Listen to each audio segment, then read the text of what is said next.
Después de haber visto multitudes, milagros masivos y naciones enteras estremecidas por el poder del Evangelio, T.L. Osborne entró en una etapa que pocos reconocen, pero que define a los verdaderos hombres de Dios. Era la etapa donde el ministerio ya no se medía por aplausos, sino por permanencia. Donde la pregunta ya no era cuántos venían, sino cuántos continuarían cuando él no estuviera. Osborne entendía algo que el tiempo siempre revela. Los milagros impresionan, pero la verdad transforma. Y si esa verdad no se siembra profundamente, los fuegos de un avivamiento pueden apagarse con la siguiente generación. Por eso, su carga comenzó a cambiar. No abandonó las cruzadas, pero su corazón se volcó cada vez más hacia la formación, el discipulado y la transferencia espiritual. Él decía con frecuencia que el Evangelio no fue diseñado para crear espectadores, sino portadores de Cristo. Y esa convicción lo llevaba a confrontar una mentalidad muy común incluso dentro de la iglesia. La idea de que el poder de Dios pertenece solo a unos pocos ungidos. Para Osborne, eso era una traición al mensaje de Jesús. En reuniones privadas, lejos de los micrófonos y las multitudes, hablaba con pastores jóvenes, evangelistas nacientes y líderes cansados. Les decía con voz firme, pero con amor: si Cristo vive en ustedes, entonces su ministerio no es una teoría, es una realidad diaria. Muchos llegaban buscando un método. Querían saber cómo orar, cómo imponer manos, cómo reproducir los resultados que veían en las cruzadas. Abría la Biblia y volvía una y otra vez a las palabras de Jesús: el que cree en mí, las obras que yo hago, él las hará también. Y luego añadía: el problema nunca ha sido la falta de poder, sino la falta de fe viva. Para él, la fe no era entusiasmo emocional, sino convicción nacida en la intimidad.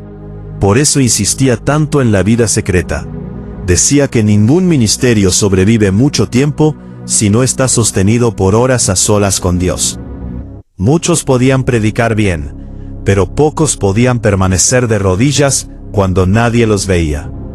Osborne enseñaba que el verdadero aceite se forma en el silencio, que la autoridad espiritual no se recibe en público, sino en la rendición privada, y advertía con claridad: el que busca la plataforma antes que el altar, terminará vacío aunque esté rodeado de gente. Durante esta etapa, comenzó a invertir largas temporadas entrenando creyentes locales en distintos países. No buscaba levantar sucursales de su ministerio, sino hombres y mujeres convencidos de que Cristo vive en ellos. Les enseñaba a predicar con sencillez, a orar con fe, y a confiar en el Espíritu Santo más que en técnicas humanas. Y algo extraordinario empezó a ocurrir. Personas comunes comenzaron a caminar en lo sobrenatural. No porque Osborne estuviera presente, sino porque habían entendido el mensaje. En aldeas remotas, en barrios olvidados y en pequeñas congregaciones, el Evangelio empezó a manifestarse con poder sin necesidad de un evangelista famoso. Eso confirmaba algo que Osborne siempre creyó: cuando el Evangelio es verdadero, no depende del mensajero. El mensaje camina solo porque Cristo lo respalda. Su literatura se volvió aún más estratégica. Cada folleto, cada libro y cada enseñanza tenía un objetivo claro: activar la fe del creyente promedio. No escribía para impresionar, escribía para impartir. Quería que la gente cerrara el libro con una sola idea en la mente: si Jesús vive en mí, entonces mi vida no puede seguir siendo la misma. Mientras tanto, Daisy continuaba siendo una columna silenciosa, pero indispensable. Ella sostenía el ministerio con intercesión, sabiduría y una sensibilidad espiritual profunda. Muchas veces discernía batallas antes de que ocurrieran. Cubría a TL con oración y levantaba a mujeres que luego se convertían en líderes, intercesoras y predicadoras en sus propias naciones. Con los años, Osborne hablaba cada vez más del strong peligro del éxito. Decía que muchos comienzan con fuego puro, pero se pierden cuando el reconocimiento llega. Por eso advertía constantemente: el mayor enemigo del avivamiento no es la persecución, es la exaltación del hombre. Él mismo se cuidaba de eso. Vivía con sencillez, evitaba protagonismos irresponsables, y siempre redirigía la gloria hacia Jesús. No permitía que lo llamaran sanador, apóstol o algo similar. Repetía una y otra vez: yo no hago milagros, yo predico a Cristo, Él hace el resto. Esta fase de su vida fue menos visible, pero más profunda. Menos historias espectaculares, pero más raíces eternas. Porque mientras muchos solo recuerdan las cruzadas, el cielo estaba registrando algo más poderoso. Una generación estaba siendo preparada para continuar el fuego. Sin saberlo, T.L. Osborne estaba sembrando su legado más duradero. Uno que no dependería de su voz, ni de su presencia física. Un legado que viviría en otros. Y aún quedaba una parte final, una despedida terrenal que sellaría todo lo que había vivido y creído. Después de vivir el impacto de las primeras grandes cruzadas, T.L. Osborne entró en una etapa que pocos comprenden. No porque la gente dejara de aplaudir, sino porque él había aprendido que lo visible es pasajero y lo invisible es eterno. Los milagros impresionan, sí, pero si no hay raíces, el fuego se apaga. Y Osborne quería que su ministerio dejara raíces profundas, que continuara incluso cuando él ya no estuviera sobre la tierra. Comenzó a enfocar su vida en formar creyentes convencidos, no espectadores emocionados. Decía con fuerza: no vine para llenar estadios, ni para que me recuerden. Vine para mostrar que Cristo vive en nosotros, y ese poder puede continuar sin mí.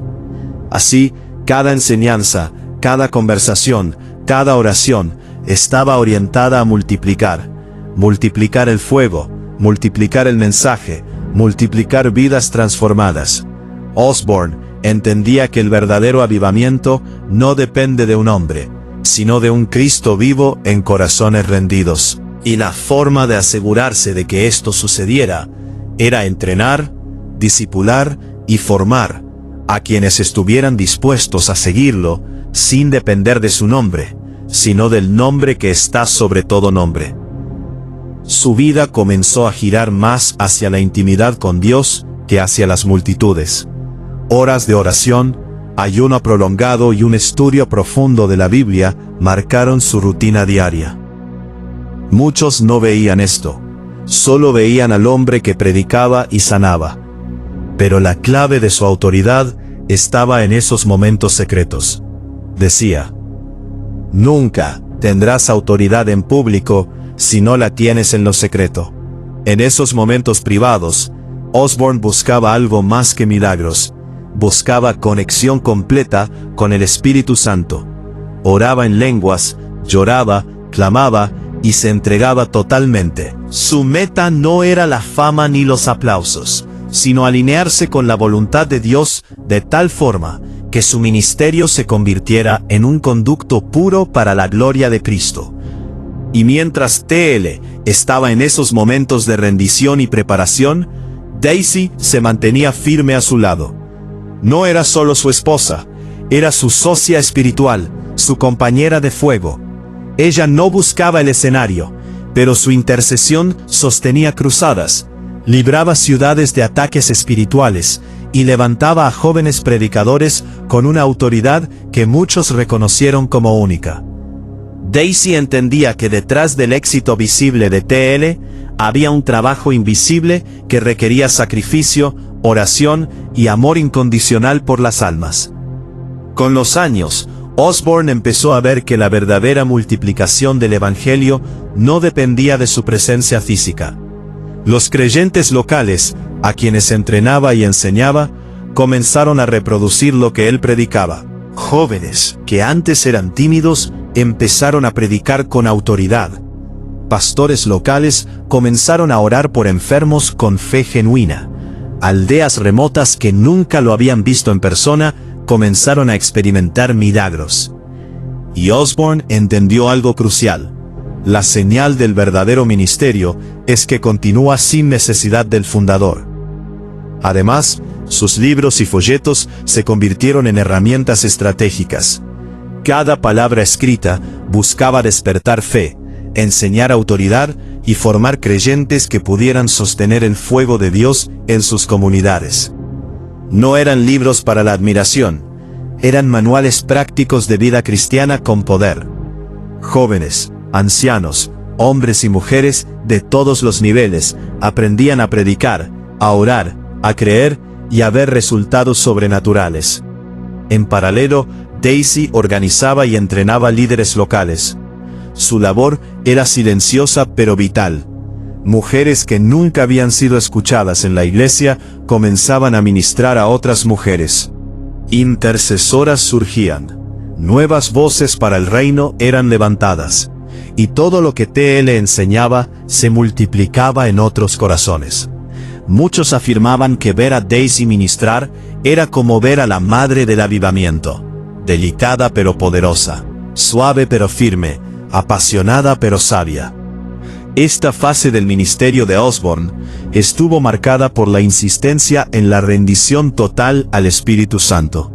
Enseñaba que el poder no viene de la habilidad ni de la experiencia, sino de la obediencia diaria y la alineación constante con Dios.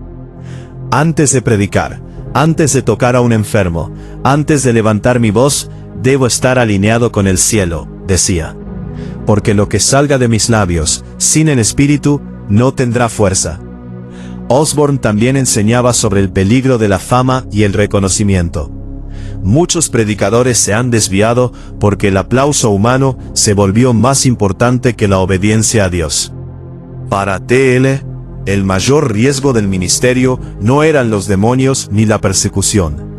Era creer que el poder dependía de él. Y por eso, incluso cuando sus cruzadas eran masivas, él se mantenía humilde, sencillo, dedicado a lo secreto. Esta etapa no era espectacular desde fuera, pero era extraordinaria para Dios. Porque mientras el mundo miraba la fama, el cielo veía cómo Osborn estaba levantando generaciones enteras. Jóvenes que nunca habían orado por enfermos comenzaron a hacerlo con fe. Pastores locales comenzaron a predicar con autoridad. Aldeas enteras empezaban a experimentar milagros. Era el efecto dominó de un hombre que entendía que el evangelio verdadero no se trata de uno, sino de Cristo viviendo en muchos. Y así, mientras T.L. Osborn seguía viajando y escribiendo, su legado crecía en lo invisible. No solo plantaba iglesias, sino también fe, disciplina y convicción. Su objetivo no era que lo recordaran, sino que lo que enseñaba se reprodujera, se multiplicara y continuara por generaciones. Cada libro, cada reunión, cada palabra de entrenamiento estaba impregnada de un principio. El fuego de Dios se transfiere solo si la vida está rendida. Incluso ante la pérdida inevitable de Daisy en 1995, Osborn no detuvo la labor. Continuó escribiendo, enseñando y discipulando. Para él, el ministerio no estaba en su fuerza física, sino en la convicción y obediencia al Espíritu. Su vida después de esa pérdida se volvió una lección viva. Cuando tu relación con Dios es real, los milagros visibles se multiplican, pero la transformación invisible de corazones se vuelve eterna. Osborn comprendió que la verdadera cruzada no es contra la enfermedad, ni contra los demonios visibles, sino contra la incredulidad que paraliza a los creyentes comunes. Por eso, su segunda fase fue una batalla estratégica. formar creyentes para que fueran portadores del poder de Dios, no solo testigos de milagros. Y en cada país, en cada aldea, en cada reunión privada o pública, sembraba este principio: el Evangelio no depende de mí, depende de Cristo que vive en ustedes. Así fue la vida de T.L. Osborn, un hombre que no buscó fama, sino multiplicar a Jesús en corazones alrededor del mundo. Si hoy algo de su historia te inspira, te reta o enciende tu fe, no olvides suscribirte, darle like y activar la campanita. Únete a este canal para seguir descubriendo historias que transforman vidas y avivan tu espíritu cada día.